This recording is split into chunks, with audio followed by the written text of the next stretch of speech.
There's a lot of things that can wreck your chances to do well. We live in a rather dangerous world, so you got to be not only wise, you got to be careful. And attitude diseases are deadly. I mean, they'll destroy all the good things you start. So we'll go through those attitude diseases, how to spot them, how to look for them, what they are, and the cure. And I'm a pro on these because I've had them all, so I can give you excellent advice on these. Here's the list. Attitude diseases. Number 1 is indifference. The shrug of the shoulder. The guy's not even concerned. He's just drifting. There's one problem with drift. You cannot drift to the top of the mountain. The guy says, well, I can't see getting all that worked up. Well, to be any kind of winner, you got to get worked up. Here's the key to the good life. Learn to put everything you've got into everything you do. Whatever you are doing, pour it on. It will quickly open up into opportunity or quickly disclose to you that you ought to be doing something else. The delusion is, if I had a better job, I'd really pour it on. See, that's delusion. Wherever you are, pour it on. See, that'll help change your life. Get rid of this disease. Here's the next attitude disease, indecision. Mental paralysis. The guy can't make up his mind and it becomes a disease. Pretty soon he knows he's got it. The guy says, well, I know I'm on the fence. But he says, what if I get off on the wrong side? Listen, after a while it doesn't matter. Just get off. Any side will do. Here's the best way to live. One way or the other. That's best. Pick a direction and go with everything you got. Just pick one and go. Somebody says, yeah, but what if it's the wrong direction? You'll find out quicker. A life full of adventure is a life full of many decisions. The ones that turn out to be wrong give you better experience to make better decisions. So don't see how many decisions you can get out of, see how many you can get into. That's where the adventure is. So shake off this disease, indecision. The next one is doubt. Doubt's like a plague. And one of the worst is self-doubt. There are many, but that's one of the worst. The guy doubts himself. Doubts if it'll last that long for him. Doubts if he can do that well. Doubts if he can make that much. Doubts if he can accomplish all that. A chronic, excellent self-doubter. You can imagine what damage that does to your future. So here's the key. Turn this coin over and become a believer. And there's many things to believe in. One of the majors is yourself. The understanding of self-worth is the beginning of progress. Now, if those three don't get you, this one will. Worry. That's a devastating disease. Worry. Worry causes health problems, social problems, personal problems, family problems. It's devastating. Worry long enough, it'll drop you to your knees. Could reduce you to begging. I know how bad this one is. I used to have it bad. I used to be known as a super worrier. Not a super warrior. No, super worrier. My family wished I'd have been a warrior. I got those years to make up for. But I'll tell you what. My advice to you is do what I finally did on worry. Give it up. Who needs it? I'm not saying it's easy. I'm saying it's worth it. It took me almost 1 year to kick the worry habit, and it was not an easy year. It was one of the toughest years I ever spent, but I finally got that monkey off my back. And I discovered you could live the most incredible life free of worry.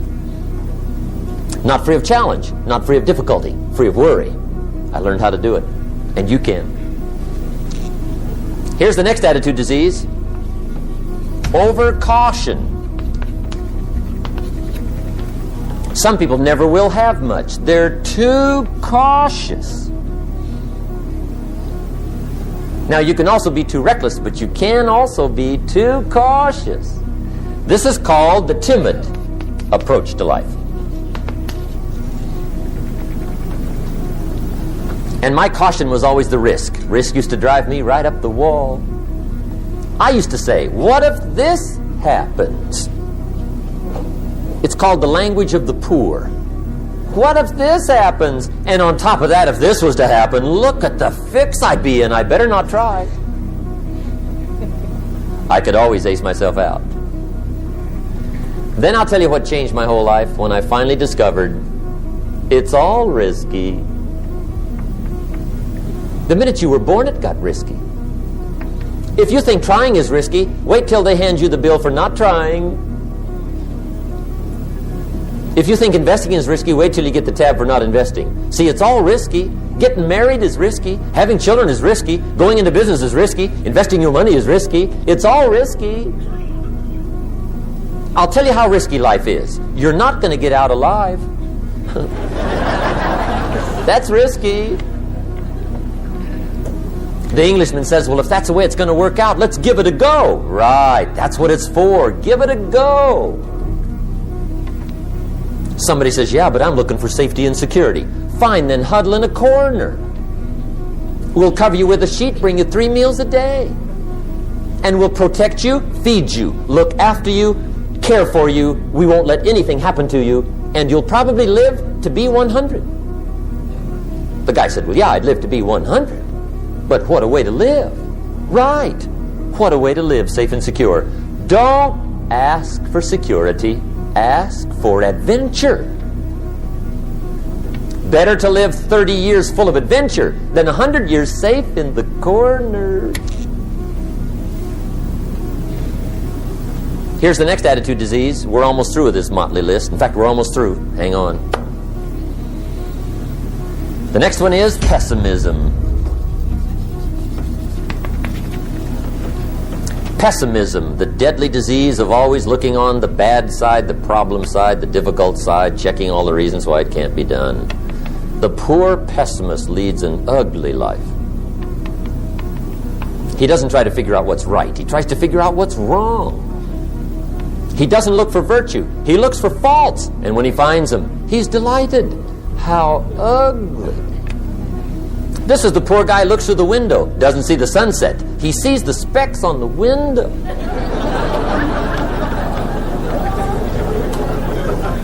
And this is the poor guy, right, who rushes up, takes such leave of his senses. This guy rushes up and he says, I've got 5 good reasons why it won't work. He's so dumb he doesn't know. All he needs 1. He's got 5.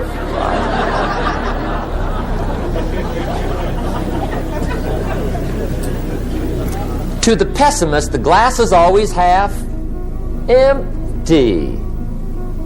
To the optimist, the glass is half full. Why would the same measure affect people 2 different ways? Answer, it all depends on how you look at it. Our lives are mostly affected by the way we think things are, not the way they are. The way we think they are affects us most. There's a subject we don't have time to get into tonight called better thinking habits. One of the major things Shove taught me when I met him, he said, poor thinking habits keeps most people poor. Not poor working habits. Most people work hard, but they don't think hard. And Shove taught me that the mind is like a factory, a mental factory.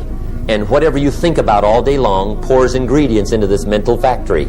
And that's what builds the economic, social, financial fabric of your life.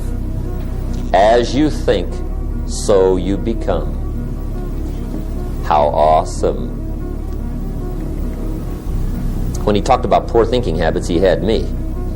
I used to start the day reading the morning newspaper. I mean, you can believe that or not.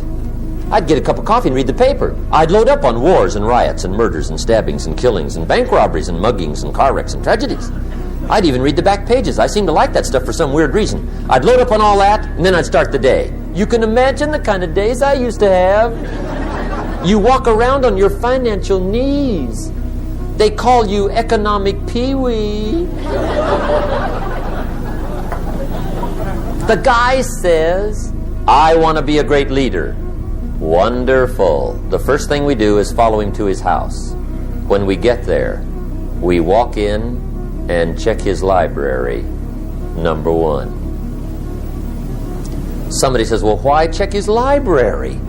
The reason is because What a man reads pours massive ingredients into his mental factory, and the fabric of his life is built from those ingredients. You would not believe what some people have got in their house to read. You would not believe. One of the best dressed up words I know for a lot of it is trash. Can you imagine dumping a barrel of trash into this mental factory every day and coming out with a rich, dynamic, positive life? It can't be done. You might as well try making a cake with cement.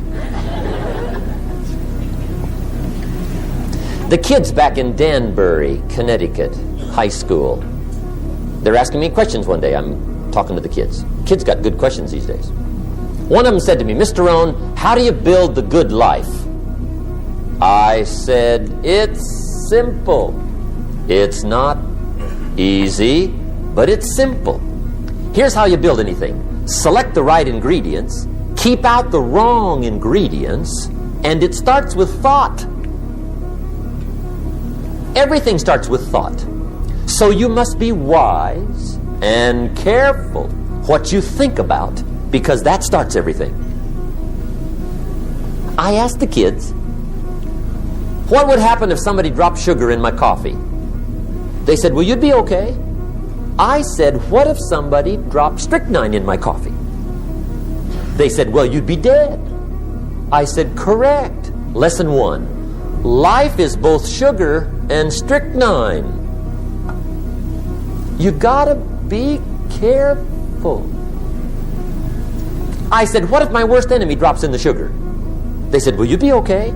I said, what if my best friend, even by accident, drops in the strychnine? They said, well, you'd be dead. I said, correct. Lesson 2, watch your coffee.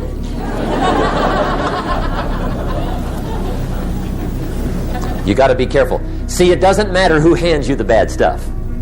It doesn't matter where you get the bad stuff. It'll still do its damage on your bank account, wherever you get it.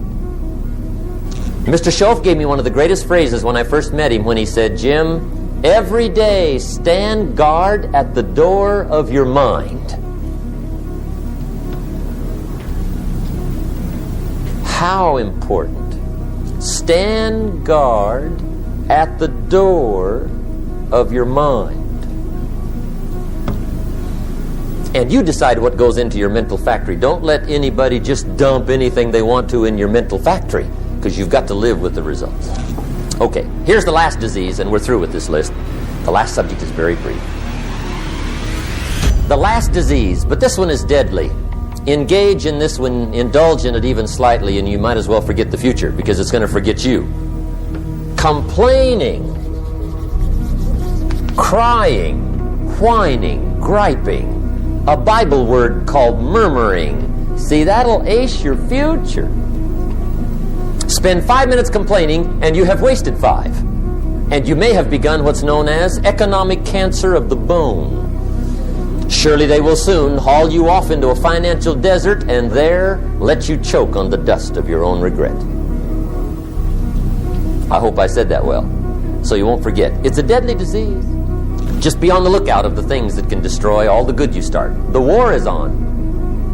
And this evening, tomorrow, mentally, personally, socially, economically, you got to make sure you're winning the war. And this is part of it.